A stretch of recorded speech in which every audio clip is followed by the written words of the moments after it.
माननीय सभापति महोदय, कई बार यह मुद्दा सदन में आया है, लेकिन हमारे मुद्दे और सरकार का उत्तर बिल्कुल फिक्स मैच की तरह हो गया है। माननीय नेता सदन जी, जैसे मैच फिक्स कर दिया जाता है ना, वहाँ हुनर का, कौशल का कोई स्थान नहीं रहता।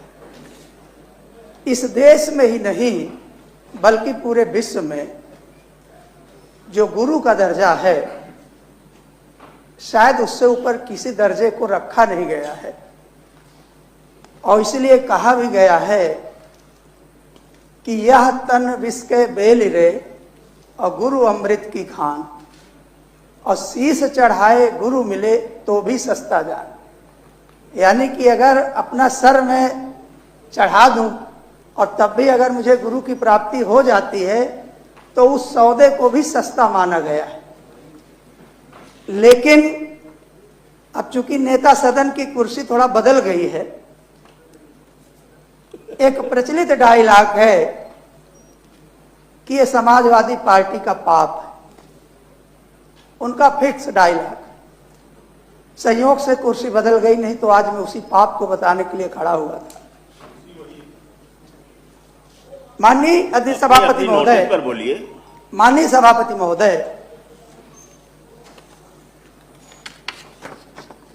शिक्षा मित्र उत्तर प्रदेश के परिषदीय विद्यालयों में अध्यापकों की उपलब्धता सुनिश्चित करने हेतु 26 मई 1999 को शासनादेश संख्या 2604/15/599 282/98 एवं शासनादेश 129 कोष्टक में 1 15/2005/82/98 दिनांक 1/7/2002 के अनुक्रम में किया गया।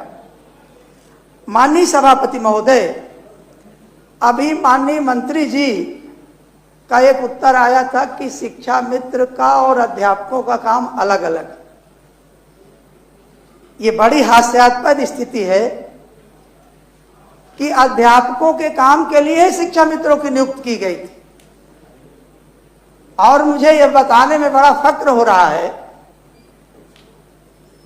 कि आज पूर्व मुख्यमंत्री स्वर्गीय बाबूजी कल्याण जी, अब वो तो यहां नहीं है, ये उनके रोपे पौधे थे शिक्षा मित्र, और जिनको ये पाप बता रहे हैं, उसी समाजवादी पार्टी की सरकार ने 1,76,000 शिक्षा मित्रों को नियुक्त करके ये पाप किया था। उसको ये पाप कह रहे हैं। मैं जानता हूं अभी एक तर्क और आ जाएगा कि ये न्यायालय से रिजेक्ट हो गया। माननीय सभापति महोदय, वो न्यायालय का ही कहना है कि आप शिक्षा मित्रों को समान कार्य का समान वेतन दीजिए, हम आपका हाथ थोड़ी रोक रखे हैं। लेकिन इनकी नीयत में खोट है। और नीयत में क्यों खोट है? क्योंकि इनको पता है कि यह जो 1,76,000 शिक्षा मित्र थे, इनको समायोजित करने का काम समाजवादी पार्टी ने किया था। इसलिए ये लोकतंत्र का चश्मा हटा करके ये डिक्टेटरशिप का चश्मा पहन लिए कि न हम लोकतंत्र को मानेंगे, न संविधान को मानेंगे, न न्यायालय को मानेंगे।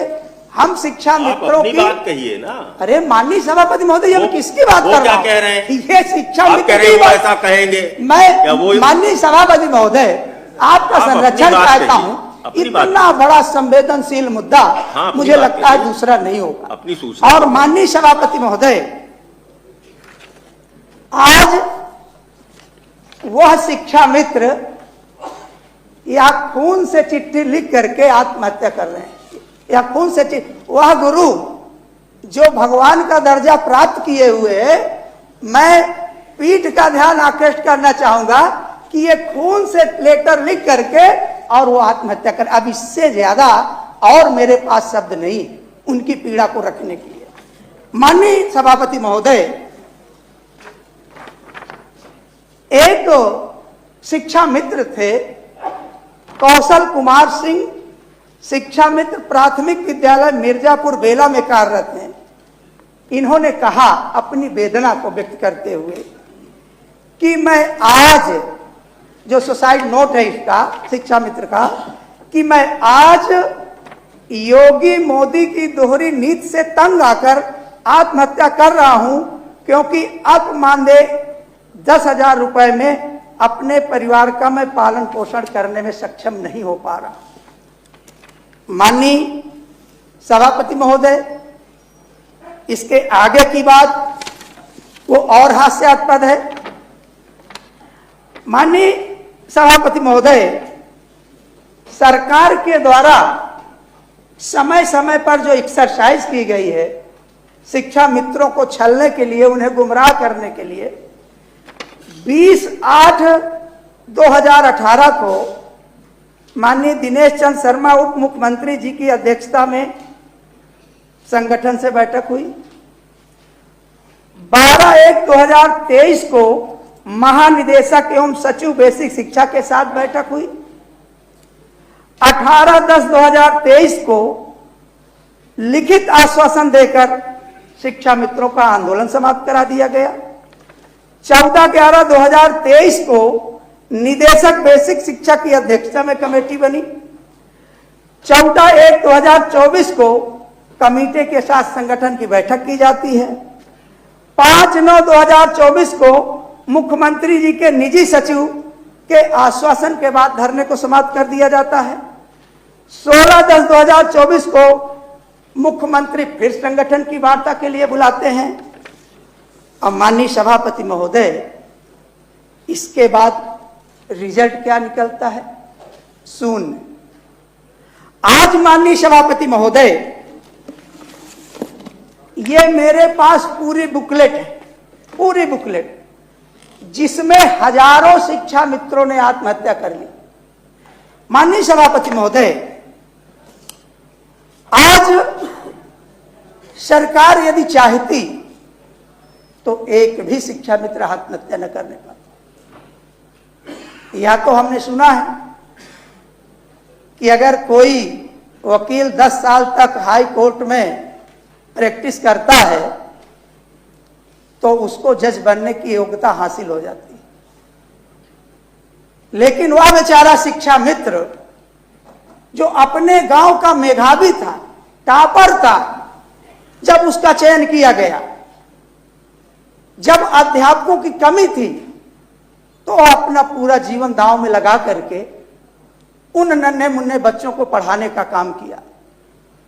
और आज माननीय सभापति महोदय, सरकार के जो तर्क हैं, पता नहीं उन्हें तर्क कहूं कि कुतर्क कहूं, सीधा लिख करके आ जाता है कि हमने शिक्षा मित्रों को 10,000 मानदेय बढ़ाया।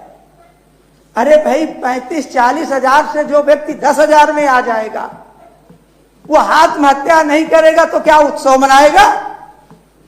कोई समाप्त करिए डॉक्टर। कोई शिक्षा मित्र, माननीय सभापति महोदय, अपना किस्त में मकान ले लिया, कोई बच्चों को शहर में पढ़ाने लगा, तो आज उसी सदमे से हजारों की संख्या में शिक्षा मित्र आत्महत्या कर ली। माननीय सभापति महोदय, कुछ शिक्षा मित्र, उनका अध्यापक में भी समायोजन हो गया है। लिखित परीक्षा के बाद प्रदेश में लगभग 29 जिलों में वह शिक्षा मित्र जो अध्यापक की श्रेणी में आ गए हैं समायोजित होकर, उनको पुरानी पेंशन का विकल्प भरने का मौका दे दिया गया है। लेकिन बाकी बचे हुए जिलों में अपर मुख्य सचिव के शासनादेश में Uttar Pradesh retired benefit rules 1961 के अधीन कवर होने की शर्त बताई गई है, जबकि शिक्षा मित्रों की अस्थायी संविदा सेवा की पुरानी पेंशन हेतु स्थायी होने पर पूर्व की सेवाओं को जोड़ने की बात Uttar Pradesh retired benefit rules 1961 के नियम 3 कोष्टक में 8 में साफ साफ वर्णित है। और इसी नियम के आधार पर 46 जिलों के जिला बेसिक समाप्त शिक्षा करिए। अधिकारियों द्वारा विकल्प पत्र भर के मंगा लिया गया है। समाप्त करिए। माननीय अधिष्ठाता महोदय, हमारे सभापति महोदय, मैं आपसे अनुरोध करता हूं समय देखिए। कि यदि सरकार अपनी हठ धर्मिता छोड़ दे तो जो नन्हे मुन्ने बच्चे अनाथ हो रहे हैं, उनके माता पिता आत्महत्या कर रहे हैं, तो उससे बचाया जा सकता है। ये अविलंबनीय है, लोक महत्व का है, इसलिए मैं सदन की कार्रवाई रोककर चर्चा कराए जाने की मांग करता हूं। माननीय आशुतोष सिन्हा जी।